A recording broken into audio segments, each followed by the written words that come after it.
So thanks again for the opportunity. Very pleased to be able to share with you one of our newer projects here at Conservation International called the Freshwater Health Index. For those of you not familiar with Conservation International, I want to just briefly introduce the organization. We're made up of about 1,000 people working around the world, protecting the nature that we depend on. We work on the ground in about 30 countries, mostly in the tropics. We work with local communities, governments, and businesses. And building on a foundation of science, partnership with these stakeholders, and field demonstrations, we work to help societies responsibly and sustainably care for nature. One of the tools that we've developed in our science division, which I'm a part of about 8 years ago, was something called the Ocean Health Index. And that at the time was a really kind of pioneering effort to come up with some measures, some indicators of the benefits that people could derive from healthy, functional marine systems. And so as that started to take off, we got the idea that we could develop something similar for freshwater. And so the title Freshwater Health Index became kind of obvious. So before I get into the presentation, I just wanted to highlight a couple of key terms so we're clear on what I mean when I use these. The first is we're talking a lot about indicators, and this may be familiar to many of you in the audience. Derek, sorry to interrupt. Some people are having trouble hearing. If you can talk closer into the mic, that would be helpful. Thank you. Oh, okay. Is this a little better? Yeah, that is. Thanks. Okay. So indicators is something that many of you perhaps have worked with in the past. Often they are led by the scientific community as a way to distill and condense complex information so that decision makers or the public can better access the information. But when we're talking about indicators within this project, we mean a little more specifically this, what we call the fuzzy area between science and policy. So it's not purely science-driven. It requires a lot of interchange with decision makers. It involves subjectivity, and it ultimately involves some compromise. But it's still very useful to bridge that gap between science and policy. We also use this term health, which we think of as a common shorthand for good condition. It's often been used in ecological sciences as a way to better connect with the public. It can be grounded in science, but it's an accessible term. But of course, it is, again, subjective. It requires further definition to know what we mean by health. And so the question is, do we really need a monitoring tool? Why would we need something like the Freshwater Health Index? We know that there are thousands of indicators out there to measure freshwater systems and freshwater sustainability, and hundreds of unique indices, of collections of indicators already created to provide some sort of assessment for freshwater systems. So my first task when I joined CI about 3 years ago was to do a thorough review of what's already out there. We had the idea to create something new, but obviously we needed to understand what was already out there to really determine if there's a niche, if there's a need, and how we might be able to build on what has come before us. And so the hundreds of indices that I reviewed showed that there were a range of different types of applications.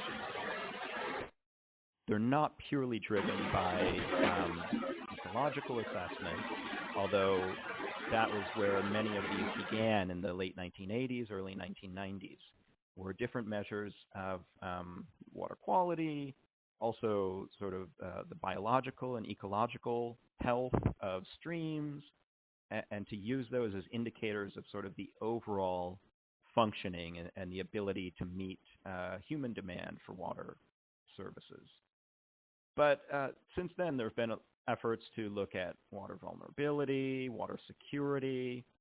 These are applied at different scales, from very local, small streams, on up to global assessments now. And the advent of global data, especially remotely sensed data, makes that possible to do some sort of assessments. And there are different audiences, too. They're not purely always government decision makers. Businesses, communities, all have to make decisions about how they manage or interact with freshwater systems.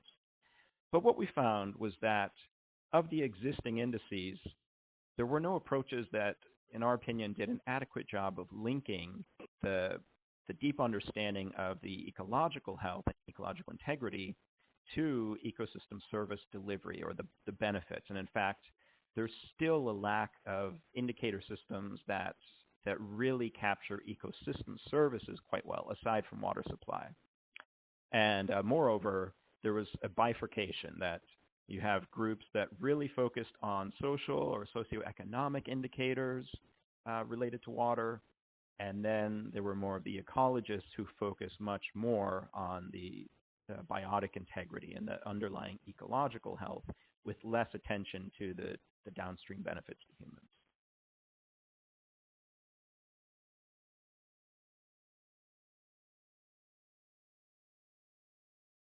So we set 3 goals for ourselves, and sort of 3 principles that guided the work. The first is that we were going to focus on freshwater health. We were going to continue to use that term. But we came up with a slightly different definition from the more traditional understanding of health, which had focused on the ecological integrity of systems. So we're defining freshwater health as this ability to deliver water-related ecosystem services sustainably and equitably. So it has a stronger social component, and it's connecting or attempting to connect ecological integrity to the quantifiable benefits to human populations. But we don't want to lose sight of the importance that ecosystems play, and so we need to include adequate measures of the health of the underlying ecosystem. And then finally, and this has been an emerging area in the field of water-related indicators, we wanted to have an understanding of the governance system and the social system that bears on how an ecosystem can function and the demands that are placed on it.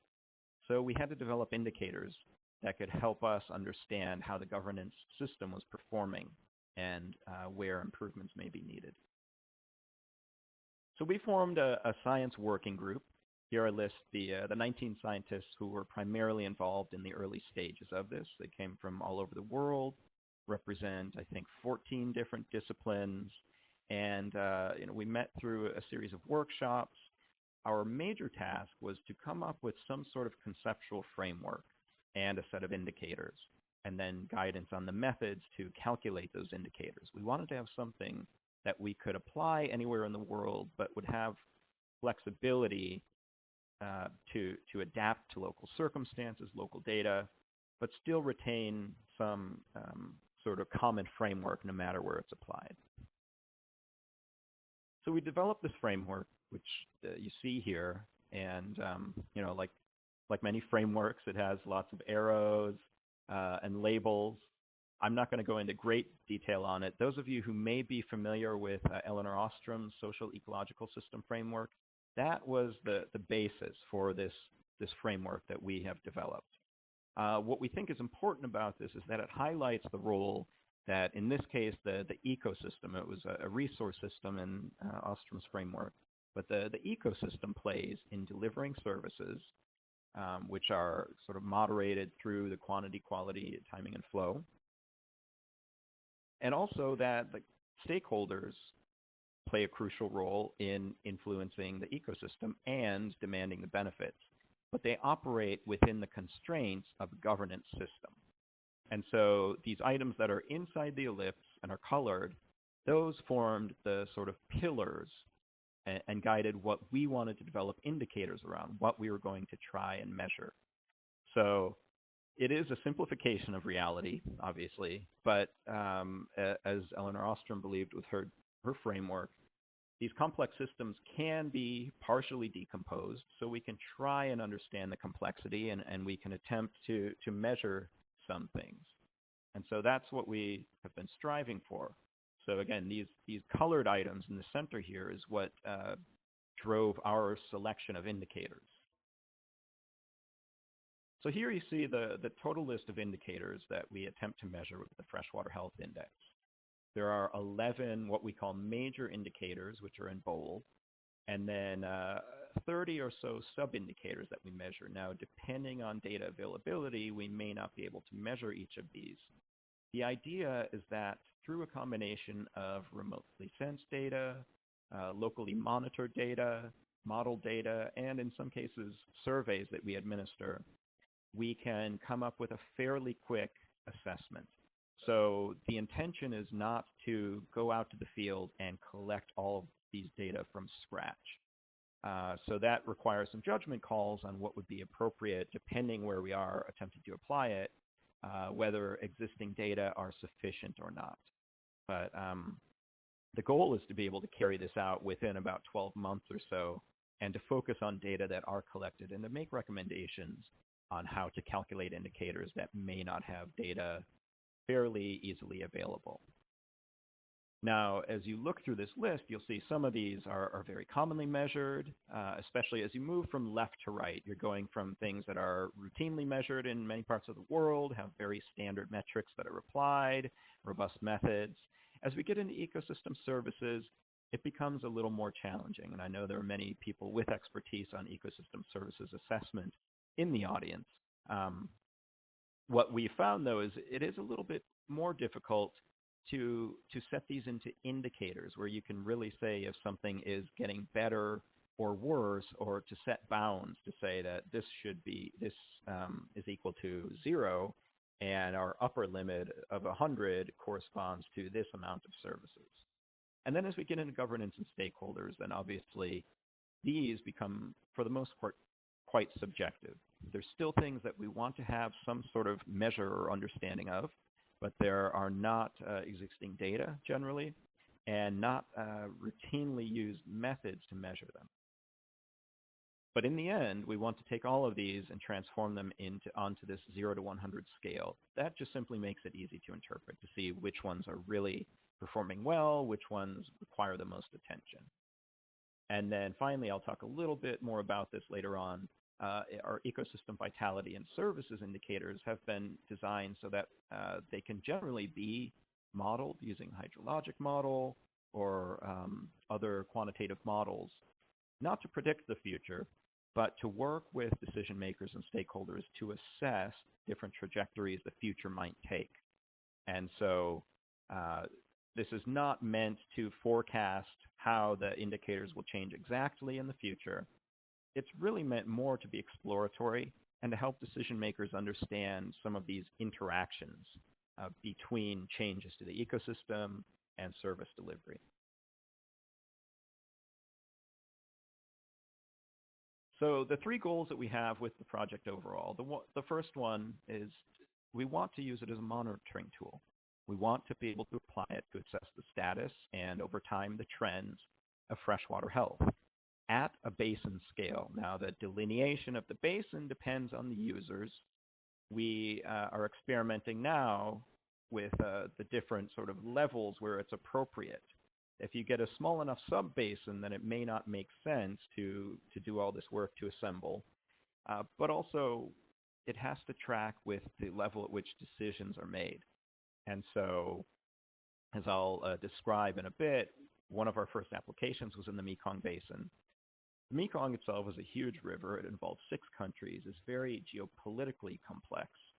And so we decided to work on some sub-basins and tributaries as a demonstration. Now, the goal could be eventually to do a full Mekong assessment, but it's important to have the audience, the decision makers, as part of this process. And so we apply it at the scale where there's demand for the information and where we think it can be used to influence decisions.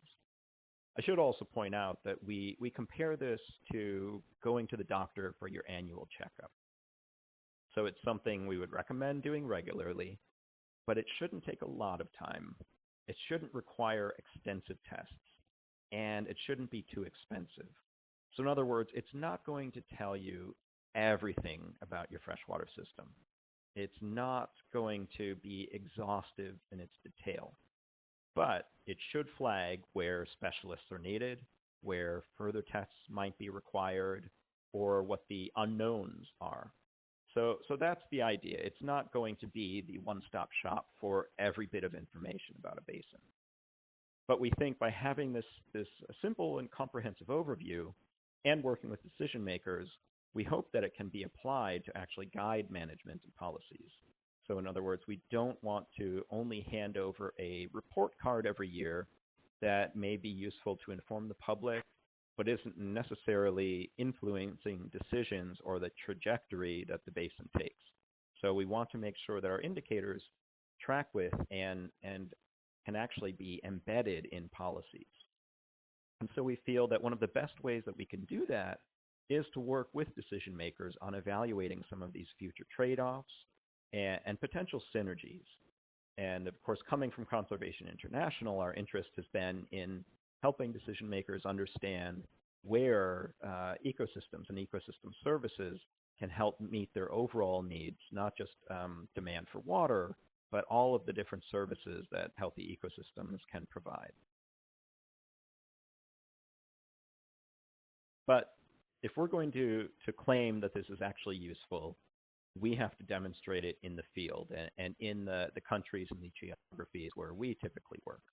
And so that has been an integral part of this overall project. Once we had the conceptual framework, the ideas on indicators, we needed to work in some real places with real decision makers, real existing data to understand the limitations, where we needed to make some changes and compromises. So we had two what we call test beds. The first was in southern China, in part of the Pearl River system. We call it the Dongjiang, which just means the East River. It's the eastern portion of the Pearl River complex.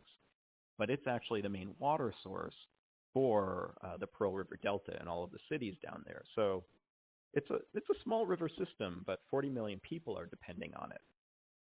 So it's obviously facing a lot of stressors from urbanization, industrialization, which has progressively been moving upstream, which of course puts greater and greater pressure on the ecosystems and the services they can provide downstream. And so the stakeholders here, this is a fairly small subnational basin. It does cross two provinces within China, and of course many fairly autonomous cities. But also we had to work with the water-intensive industries and the more remote villages up in the headwaters.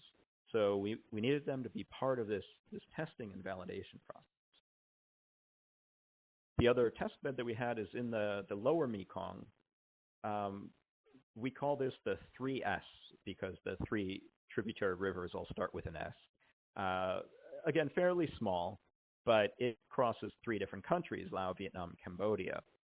And so geopolitically, it's obviously more complex. And it is facing even greater pressures, I would say, from development, especially from dam development and to meet the demand for hydropower. There is a lot of potential, and although the dams on the main stem Mekong are somewhat regulated, the tributaries right now are unregulated, and so it's sort of the Wild West for how this basin could develop. And the different trajectory it could take will have major implications on the ecosystem services that will be available, especially downstream to Cambodia and to the delta part of Vietnam. Here, we were working with a different level of stakeholders. So we were working with the Mekong River Commission, which represents and sort of coordinates activities for the 4 lower Mekong countries, but also working with the national government agencies as more power has been going to the national governments for affairs within the Mekong region. We are also working with international NGOs and local NGOs. So again, to sort of bring all of these different stakeholders together to come up with a comprehensive assessment. And the stakeholder engagement has been a critical part of this process overall, and it takes many forms, from fairly formal forums that we hold every 6 months or so, which are really driven by local stakeholders presenting information, giving us feedback, and engaging in small group discussions. But we also put people to work in more sort of roll up your sleeves workshops. This is both to gather information and to validate what we are producing.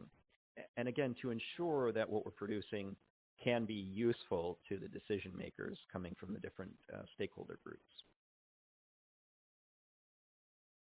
As I mentioned before, to measure governance and stakeholder indicators, we had to develop our own survey because these are subjective and data don't exist. So we have what is essentially a survey, 12 modules. We call it our 50-point inspection. It's around 50 questions.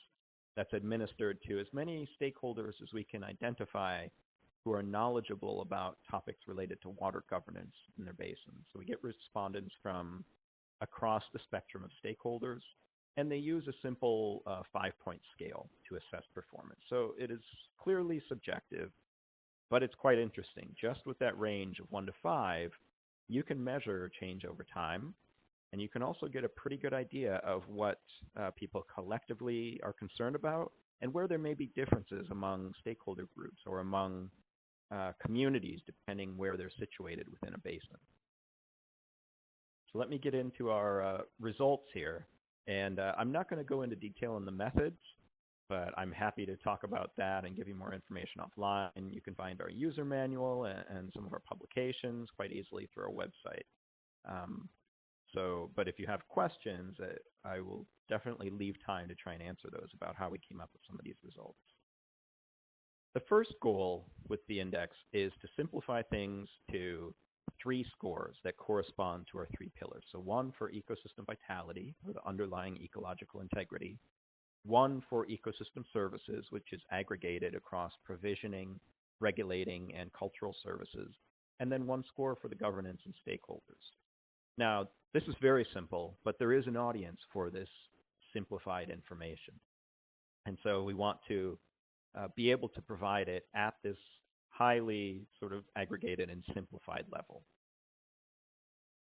But many more people will want the details, especially if we're going to use it in some way to influence decisions or to guide some policy. So we retain all the information and we make it accessible to show how a score for the basin can be disaggregated depending on location, because most of our data are spatial. The way that we disaggregate it, though, does depend on the input data. So here are 2 examples where on the left, we've disaggregated it by hydrologic subbasins, because we're looking at how the natural flow regime has been affected by dams and obstructions. And so there, it's most appropriate to be measuring it by subbasins. Now, in this particular basin in China, they don't manage anything by subbasin. So it still geographically helps us to identify where the most problematic areas are.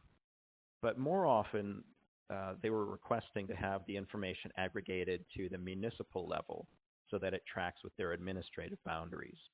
And so for our ecosystem services, for example, water supply reliability is an example here, we can show how that varied from municipality to municipality.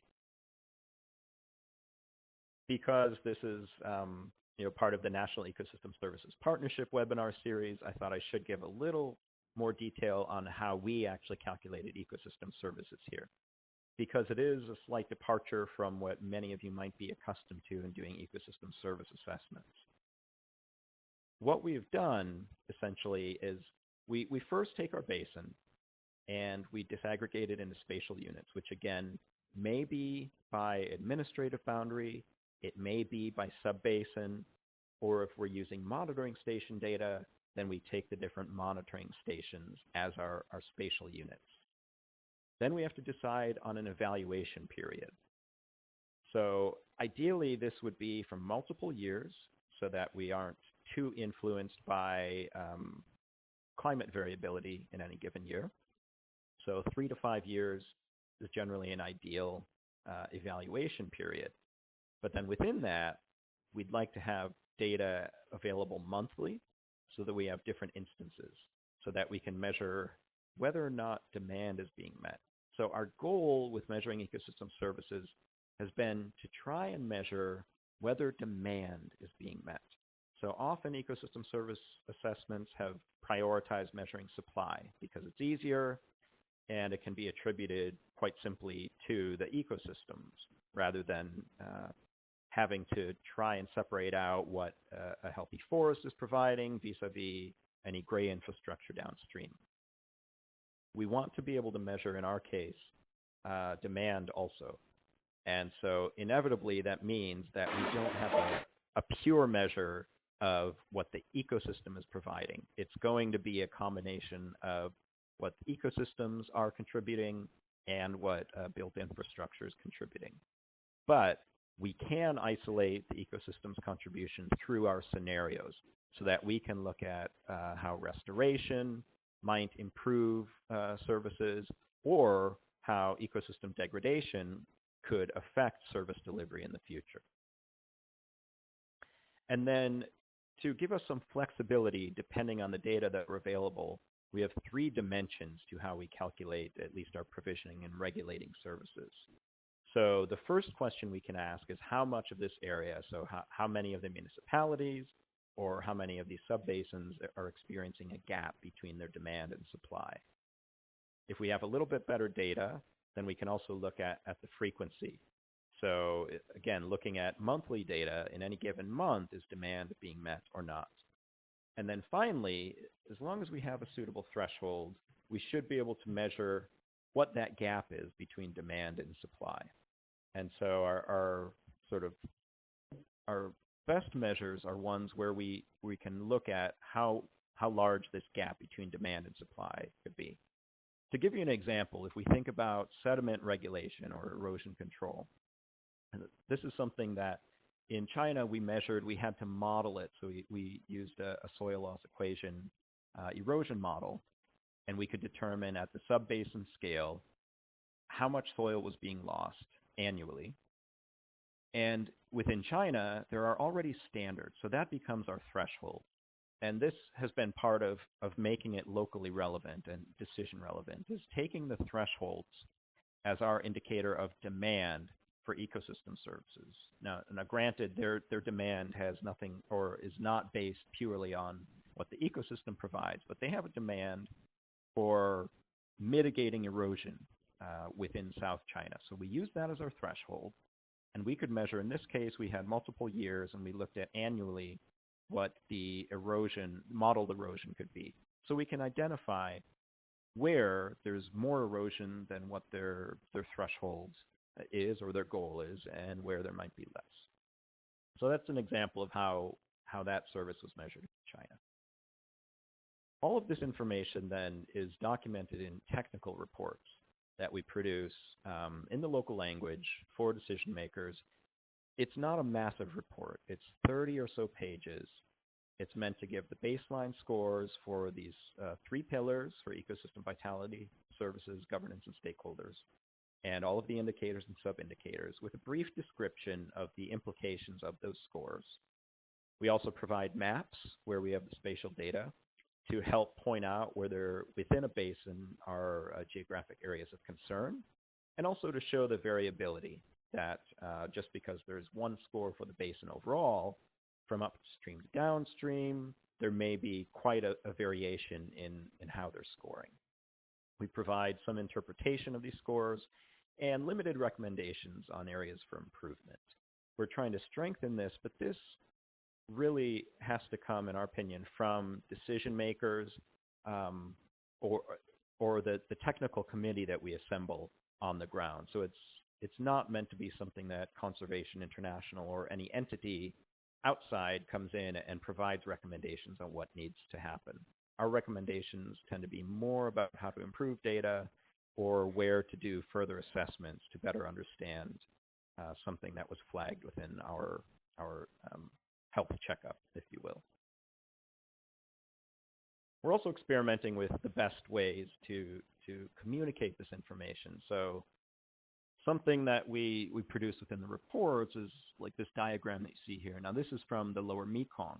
So you can see the 3 scores, but we're also attempting to show the information at a glance for each of the indicators and sub-indicators using our color gradient. So here you can pick up very easily something in blue is doing quite well. Something orange to red are high areas of concern. Governance and stakeholders clearly stands out. You could tell by the low score there of 43, but it's all orange. And so each of their indicators performed fairly poorly. Whereas under their ecosystem services, they're performing fairly well with the exception of sediment regulation, which is a major challenge within the basin. The other thing that you can see here, though, is that the wedges are different sizes. This reflects the weights that have been assigned to each of these indicators. because they're being aggregated, we felt it was important that we don't give them all equal weight, and that it isn't purely a function of how many sub-indicators are in a major indicators category. So we give stakeholders the opportunity to develop these weights quantitatively, and then we apply them. And so that's why the wedges are different sizes. So I've been talking a lot about stakeholders, and that's because they're a crucial part of this process. And so there are a number of ways that they engage in this besides just participating in the forums and workshops. As I said, they are the ones who provide the information that eventually becomes our indicators of governance. And so the survey that they take looks something like this. Here's an example of a question. And so we cover 50 different topics, all using a rating scale like this of 1 to 5, and it's translated to the local languages. And so we get this judgment among all of these people. We usually aim to get 50 to 100 responses per basin. So it's not a sample of the entire population. Only a subset of the population is really knowledgeable about these topics, but we try to identify as many of those individuals as we can who are suitably knowledgeable that they can complete the survey. Here I'm showing a side-by-side so you can see how much the weights can vary from place to place. And just with these two, with the Dongjang and Lower Mekong, we saw a pretty substantial variation. And it was not a surprise to us that provisioning services and water supply reliability in particular was hugely important in the Dongjang Basin because it is their water supply basin. Other services, especially sediment regulation, people had very limited knowledge of and considered quite unimportant. And then issues like disease regulation, where we didn't have adequate data, they still placed a higher weight on that, and flood regulation, even though the basin has not been flood prone for many, many years. So it's providing the service fairly well. But people still recognize that it's something that they consider very important, whereas sediment regulation was more abstract to them, and they didn't identify it with benefits that they might enjoy. We saw much more balance in terms of the weights in the Mekong. Okay, so now here is where I want to step aside for about 2 minutes. This should be easy since this is a webinar and all of you are in front of computers. What I'd like to do is actually give you an example of how we do this weighting. And so I've created a very simplified exercise that focuses on ecosystem services and just the 3 categories: provisioning, regulating, and cultural. But we sometimes do this by pen and paper. Other times we've done it online. So we have an online system set up. So if you're able to, then you can enter this web address right here. This is a 0, by the way. So it's 2F06T ID. So those of you who want to follow along and try this out, if you can go ahead and enter that web address, I will guide you through this. I'll walk through it, sharing my screen as well, so you can see how this works. But the idea is every stakeholder takes part in this so that we can evaluate their collective responses. We have to aggregate the weights, but we also can see if there are differences depending on where they're coming from or the sectors that they represent. So hopefully by now, everyone who wants to do this has entered it and gotten through to the website. I'm going to go ahead and follow the hyperlink I have.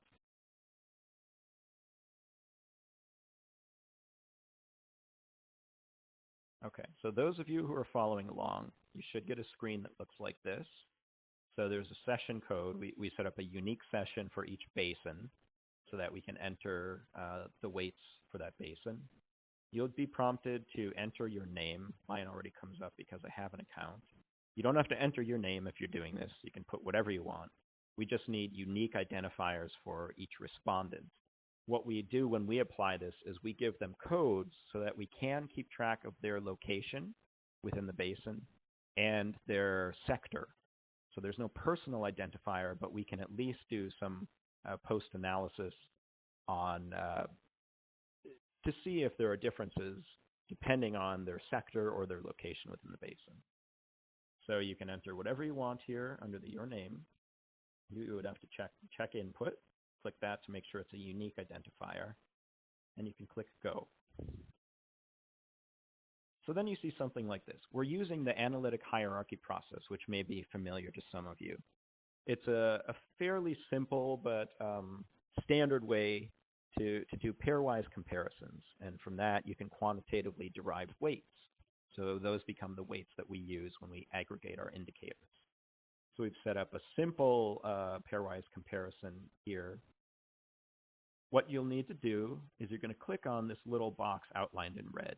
So each time there's a task that needs to be completed, it's outlined in red. So we're just going to make choices among these ecosystem services categories. So I click there, and there you have 3 pairwise comparisons. Now, I'm assuming that I don't need to provide definitions to you on what provisioning ecosystem services versus regulating versus cultural are.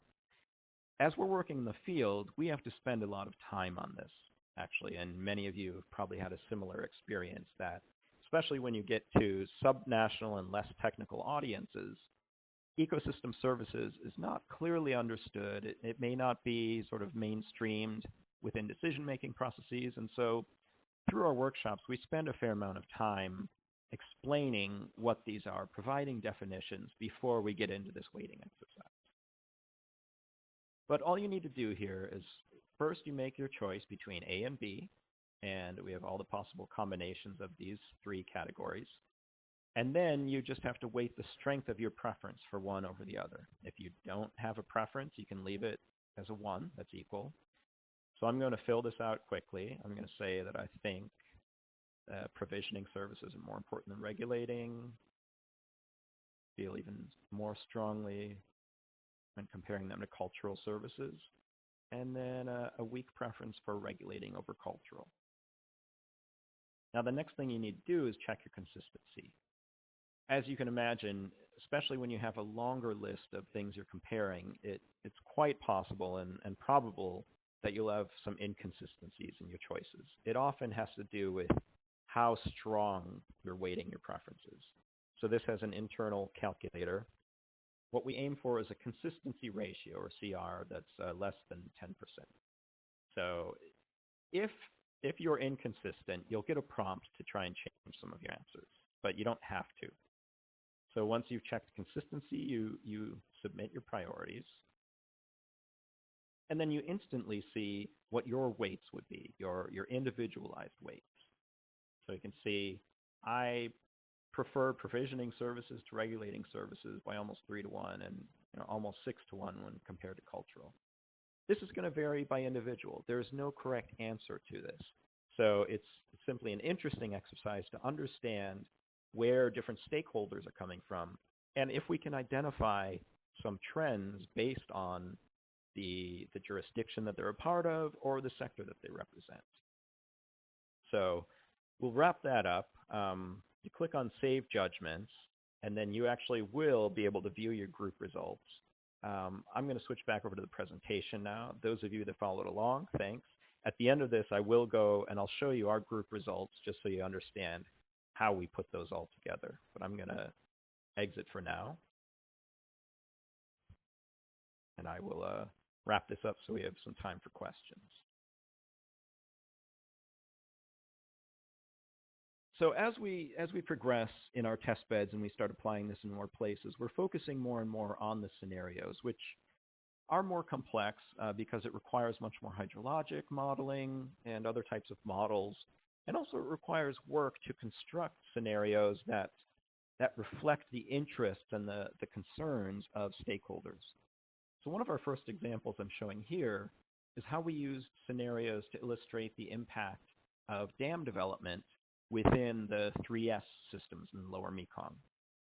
So as you can see, each of these little dots represents a potential dam. All the way on the left are dams that are already in place. So they're mostly fairly far upstream, mostly in Vietnam. Laos has not developed many. And then the stream network shows streams that are currently connected, that have the ability for fish and other resources to make it all the way downstream to the main stem, and for migrating fish to make it from the main stem all the way up. So each time a dam is built, we can either, if there's a fish pass or something, we can control then through the model the ability of fish to, the efficiency with which fish may be able to move up there. So what we're measuring in this particular figure is the connectivity. So that affects primarily a fish habitat. So we're simply showing here, we're isolating dam development and flow connectivity. But with our dam scenarios that we created, where we sort of progressively put in more dams within the basin, you can see how connectivity changes. And there were 5 different indicators that we measured this way using these different scenarios.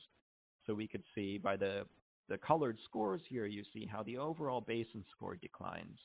But then by the maps, you can also see which stream networks are affected. And by scenario D, a pretty substantial dam built quite near the main stem of the Mekong in Laos, this would have major implications for fish connectivity.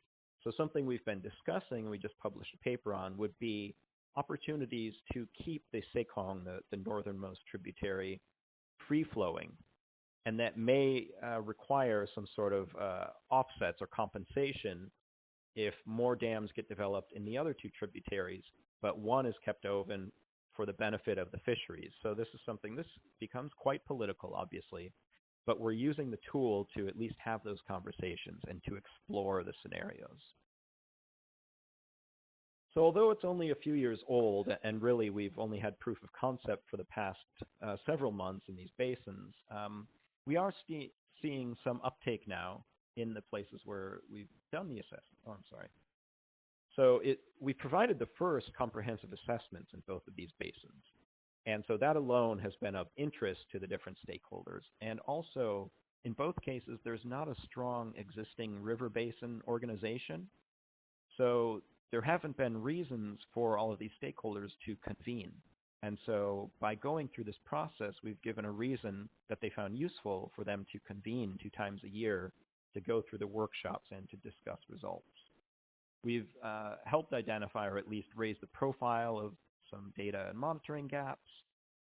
In the Mekong in particular, it's helped to encourage some information transparency, although that's also been a benefit in China, especially getting more localized data and making that more accessible to a wider audience, and also standardizing the data collection that takes place.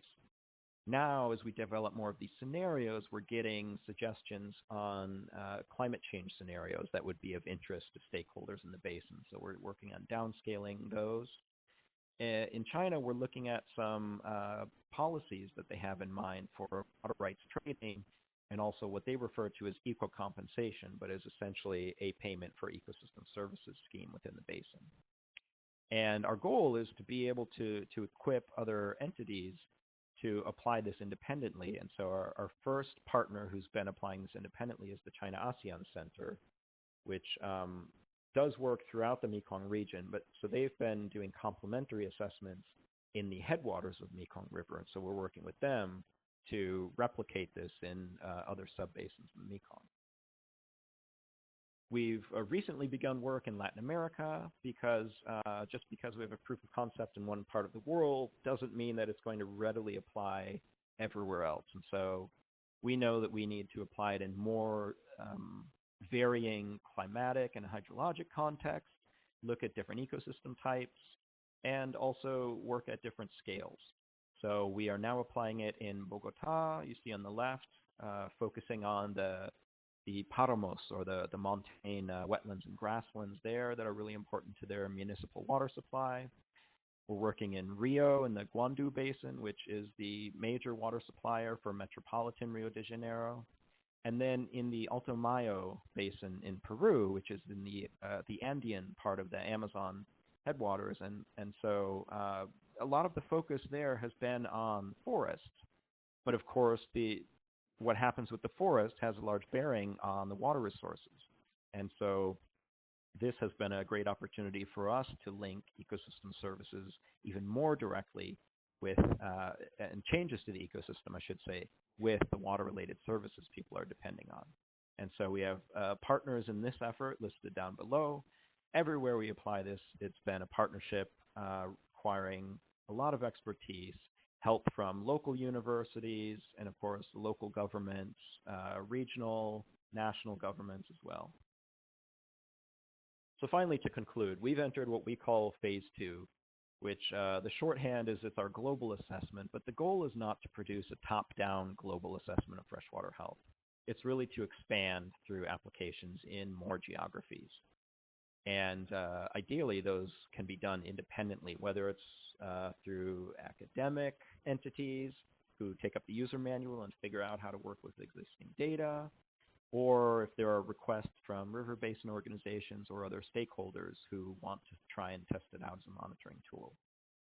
So to enable this, we're working now on providing a lot of trainings.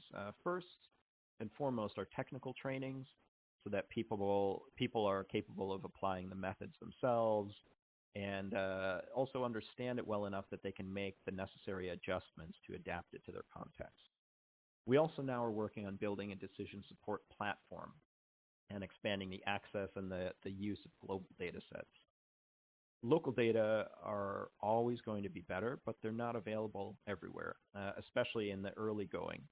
And so sometimes global data sets can work as a nice patch. And right now we work through a lot of spreadsheets and somewhat ad hoc tools to do the calculations. We want to make this more uniform, more user-friendly. So we're working over the next year to develop a sort of web-based platform that people can use where they can provide their own data, but it takes them step by step through the calculation so that they can have a more seamless process to calculate indicators. So I'll wrap up there. Sorry I went a little over my time, but I think we do still have some time for questions. Again, for more technical questions, I would refer you to our website. The user manual is there, but I'm also happy to try and answer some of those now. We continue to update our website with the assessments that are underway. Our publications are also listed there, and again, that'll provide much more technical detail, which I had to gloss over today in the interest of time. So I will wrap up now. I can probably stop sharing my screen, and happy to take some questions. Thank you very much. It was great to hear about the new tool. So I was going to ask a couple questions, and while I'm doing that, I'm hoping that others will put their questions in the chat box for Derek so we can get those started and ask Derek to answer them. So first, I just have a question about kind of so far what kind of demand or requests you're having for the tool, on the use of the tool in different places, and if you've yet had any uptake from others who want to use it, and who those people might be. And then a related question just about like who's funding this work? Are there governments funding it or foundations, or who's supporting the work at this point? Okay. So on the first question, the uptake, there has been a lot of demand, but it is often predicated on having the funding to do this. Our goal is then to make it fairly low cost to implement, but it does require dedicated time. And so we've had, understandably, the most demand has been coming from Asia, from elsewhere within China, and from the MEKONG countries where we have the proof of concept, where people are now familiar. And so we are working on often proposals with stakeholders, also looking to the development banks, the Global Environment Facility, to fund these initial assessments, or ideally to embed it in larger projects or something where it can be simply used as the monitoring protocol as larger integrated water resource management projects get underway. The seed funding for this came primarily from the Victor and William Fung Foundation, which is a private philanthropic foundation based in Hong Kong, with some supplemental funding coming from other philanthropic sources. Our Latin American work is coming through the Centro del Agua, which is based in Monterrey, Mexico, but is a partnership between the FEMSA Foundation and the Inter-American Development Bank. So we would like to identify non-philanthropic models. So whether it's development banks, or governments themselves that are funding this, because for us that would be a clearer sign of demand. And that's the only way it could be sustainable over time, is if the people who are benefiting from it are paying for it. But with these initial test beds, it was necessary because it was much more risky to have some philanthropic funding. So what we're working on now is where there's demand, we often are looking to develop proposals with people requesting the assessment, unless we're told that they have the resources in hand, and then we're able to provide limited technical assistance to get things going, or to seed fund a kickoff workshop or something like that. Great, thank you. I have one more question, just about scale. It seems like the example you provided suggests that there's a lot of specificity to the basin in terms of partially what data is used, what specific indicators are selected based on that, and then what weights are given. So I guess I'm wondering, do you think something like this could scale up and be used at a larger scale with a consistency? So could you come up with a nationally consistent way of measuring different river basins across a region, for example? Good question. It is something that we hope to see happen in China first, because we've been working locally, but because there's been uptake, there are now assessments underway or about to begin in other provinces in China.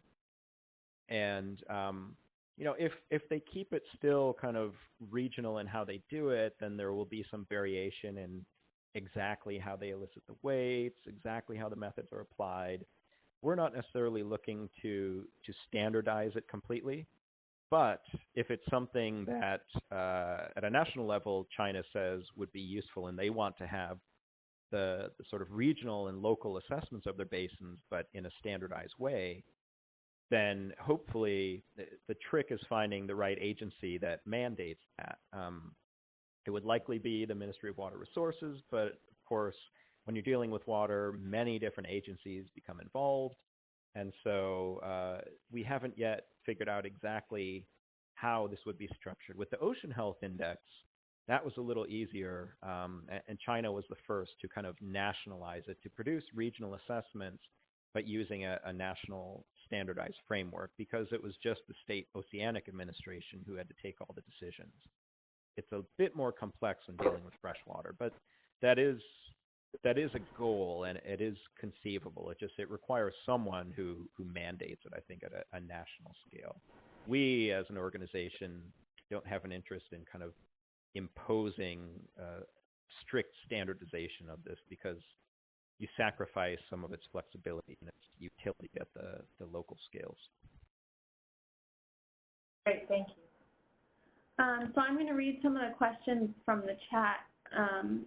I have one here that asks, do you think there will be pressure to convert the FHI scores or subcomponent scores into dollars for any type of benefit cost analyses? And do you think that monetizing these scores is appropriate?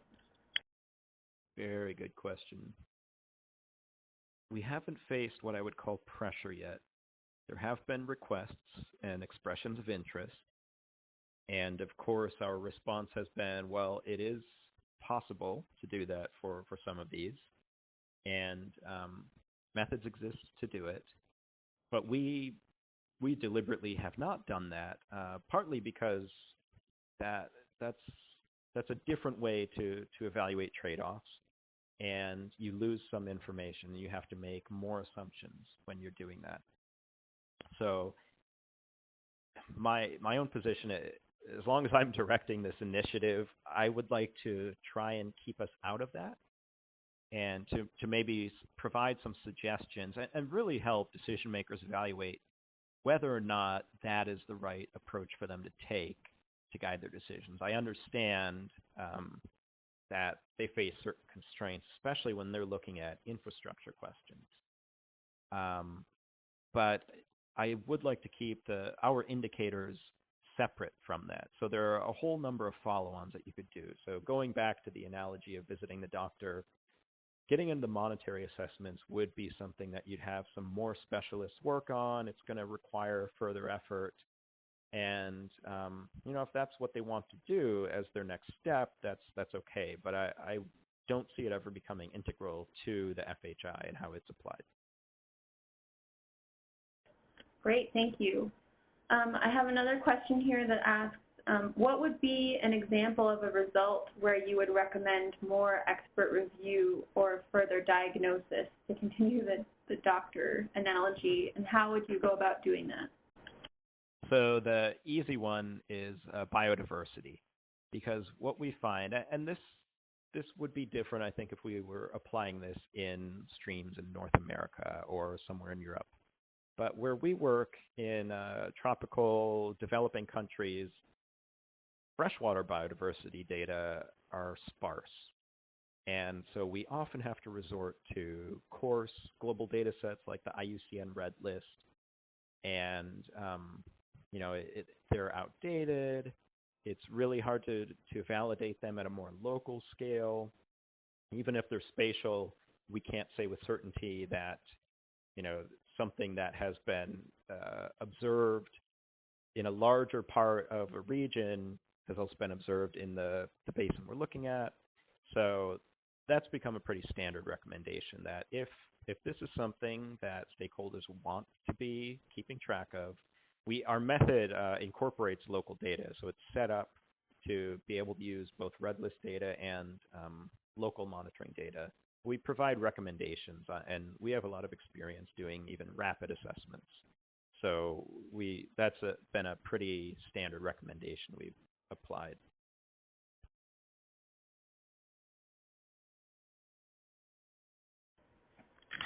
Thank you so much. I think we're at time for today, and I think we're also luckily done with questions, so that worked out well.